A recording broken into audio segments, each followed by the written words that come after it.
আসসালামু আলাইকুম। তোমরা যারা নবম দশম শ্রেণীতে আসো এবং ট্যাগ কোশ্চেন নিয়ে ঝামেলায় আসো, ট্যাগ কোশ্চেন পারো না, কিংবা এই যে বাক্যটা দেওয়া থাকে এই বাক্যগুলোর মিনিং পারো না, মিনিং না পারার কারণে তোমরা ট্যাগ কোশ্চেনটা উত্তর দিতে পারো না ট্যাগ কোশ্চেনে। তো তুমি আজকের ভিডিওটি দেখলে কোনো বাক্যের মিনিং করা ছাড়াই তুমি ট্যাগ কোশ্চেন করতে পারবে। আমাদের কাছে আছে এমন 5টি নিয়ম, এই যে 1 2 3 4 5, এই 5টা নিয়ম দিয়ে তুমি যদি বাক্যের মিনিং নাও পারো ভাইয়া, তবুও তুমি কি করতে পারবে। এই যে যে আমি কি করব জানো, আজকে তোমাদের প্রত্যেকটা বোর্ডের আমি এক একটা টিউটোরিয়ালে এক একটা বোর্ডের তোমার ট্যাগ কোশ্চেন সলভ করে দিব, যাতে করে তোমরা বুঝতে পারো যে বোর্ডে কোন ধরনের প্রশ্ন হয়। আর তুমি কিভাবে তুমি কিভাবে ওয়ার্ড মিনিং না জেনে, বাক্যের মিনিং না জেনেও খুব সহজেই করতে পারো। ঠিক আছে, তো চলো আমরা শুরু করি। দেখো, কুমিল্লা বোর্ড 2025 সালে কি আসছিল দেখো তো। কুমিল্লা বোর্ড 2025 সালে এখানে 5টা আসছিল tag question. A number, our new English teacher is very affectionate, তাই তো। দেখো, যখন অ্যাম ইজ আর এগুলা থাকবে না, ওইটাই আমাদের নিয়ে চলে আসতে হবে প্রথমে। দেখো এখানে কি আছে, ভার্ব কি আছে, ইজ। তাহলে এখানে ইজ নিয়ে আসলাম। আর দেখো তো, এই যে আমার new English teacher is very affectionate, এই যে বাক্যটা, এটা কিন্তু তোমার হচ্ছে অ্যাফার্মেটিভ বাক্য, অ্যাফার্মেটিভ সেন্টেন্স, তার মানে হ্যাঁ বোধক সেন্টেন্স। অর্থাৎ এর ভিতরে নেভার, নাথিং, নো এগুলা কিছু নেই। সুতরাং না বোধক শব্দ না থাকার কারণে, না বোধক ওয়ার্ড না থাকার কারণে এই যে পুরো বাক্যটা, এই যে স্টেটমেন্টটা দেওয়া আছে, এই স্টেটমেন্টটা কি, এই স্টেটমেন্টটা হচ্ছে অ্যাফার্মেটিভ, হ্যাঁ বোধক। সুতরাং এই যে ইজ ইজ আছে, ইজ লিখলাম, ভাব লিখলাম, এখন নিজের সাথে একটা নট যুক্ত হবে। কারণ এই যে তোমার এই যে স্টেটমেন্টটা দেওয়া আছে এটা হচ্ছে পজিটিভ, পজিটিভ অর্থে অ্যাফার্মেটিভ, এই কারণে এখানে আমরা নেগেটিভ করলাম। আর যদি এই যে বাক্যটা নেগেটিভ হইতো তাহলে এই যে নটটা আর বসতো না। ওকে, তাহলে am is are, shall should will would এইগুলো থাকলে তোমরা ঠিক ওইগুলোই বসাই দিবা ভার্ব হিসেবে। দেখো, এটা যদি একটু পড়ে নাও তোমরা আর বাকিগুলা করার আগে, তাহলে আরো সহজ হবে। বাক্য অ্যাফার্মেটিভ হলে ট্যাগ হবে নেগেটিভ, আর ট্যাগ যদি তোমার বাক্য যদি নেগেটিভ হয় তাহলে ট্যাগ হবে অ্যাফার্মেটিভ। ওকে, নট যুক্ত হবে না। লেটাস কিংবা লেটস দ্বারা সেন্টেন্স শুরু হলে, কিংবা লেটাস যদি দেখো তোমার বাক্যের ভিতরে আছে, সেন্টেন্সের ভিতরে আছে, তাহলে ট্যাগ বসাবা শ্যাল উই, বাকি আর কোনো দিকে তাকানোর দরকার নেই।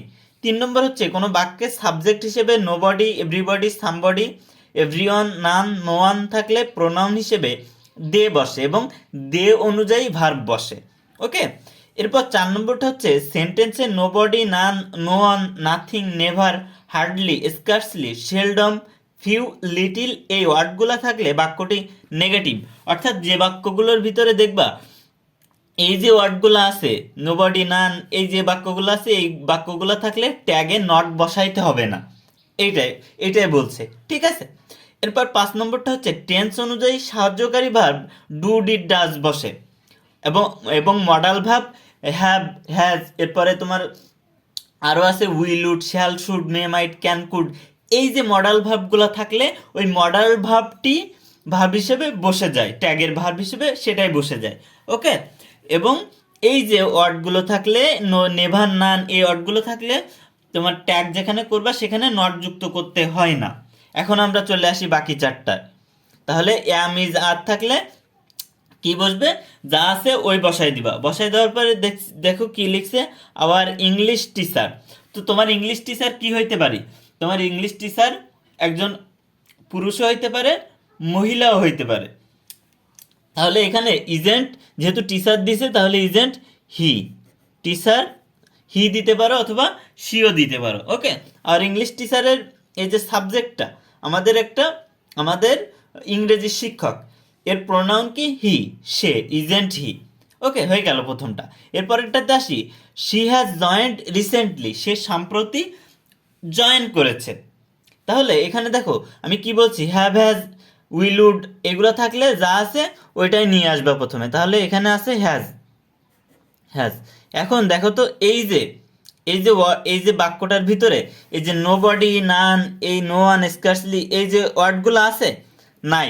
সুতরাং নাই যেহেতু, তাহলে আমার এই যে হ্যাজের সাথে একটা নট যুক্ত করতে হবে, আর যদি থাকতো তাহলে আমরা নট যুক্ত করতাম না। তাহলে হ্যাজেন্ট লিখলাম। এরপরে শি হ্যাজ জয়েন্ট। দেখো এই যে দেখো বি নম্বরে কি লেখা আছে, শি হ্যাজ জয়েন্ট, তার মানে এই যে টিচারটা মহিলা। সুতরাং আমরা উপরে যে হি লিখছি না, এটা পরিবর্তন করে আমাদের লিখতে হবে শি। হি লিখলে কিন্তু নাম্বার দিবে না, ঠিক আছে। দেখো শি হ্যাজ জয়েন্ট রিসেন্টলি, তাহলে হ্যাজেন্ট, এরপরে শির প্রোনাউন কি, শি। ওকে, আর লাস্টে একটা জিজ্ঞাসা চিহ্ন দিয়ে দিবা, না হলে কিন্তু তোমার 1 নম্বর কাটা যাবে। এরপরে 3 নম্বরে চলে আসি। She never scold her student, তার মানে সে তার স্টুডেন্টদের প্রহার করে না কিংবা কখনোই তিরস্কার করে না। এখন দেখো ভাইয়েরা, নেভার আছে, দেখো আমি কি বলছিলাম, never, none, nobody, no one, hardly, scarcely, seldom, few, little, এই শব্দগুলো থাকলে ট্যাগে নট বসে না। সুতরাং এইখানে কি হবে দেখো, নেভার, তাহলে এখানে আছে স্কল্ডস। স্কল্ড মানে তিরস্কার করা, এস বা ইএস আছে, তাহলে দেখো আমি কি বলছিলাম, সাহায্যকারী ভার্ব অনুযায়ী ডু, ডিড, ডাজ বসে, তাহলে ডাজ বসবে এখানে। দেখো এই যে স্কল্ডস, এই যে এস বাই এস থাকলে কি বসবে, এস বাই এস থাকলে ডাজ বসবে, ডাজ বসলো, ডাজ। এরপরে দেখো নেভার থাকার কারণে এই ওয়ার্ডটার মিনিং কি হয়ে গেল, নেগেটিভ। সুতরাং এই যে সেন্টেন্সটা অ্যাফার্মেটিভে নাই, এই সেন্টেন্সটা না বোধক আছে, নেগেটিভ আছে, এই কারণে ডাজের সাথে নট বসাবো না। না বসিয়ে দেখো এখানে প্রোনাউন কি আছে, শি, তার মানে সাবজেক্টের প্রোনাউন ফর্ম বসবে শি, তাহলে শির প্রোনাউন ফর্ম কি, শির প্রোনাউন ফর্ম শি, বসায় দিলাম।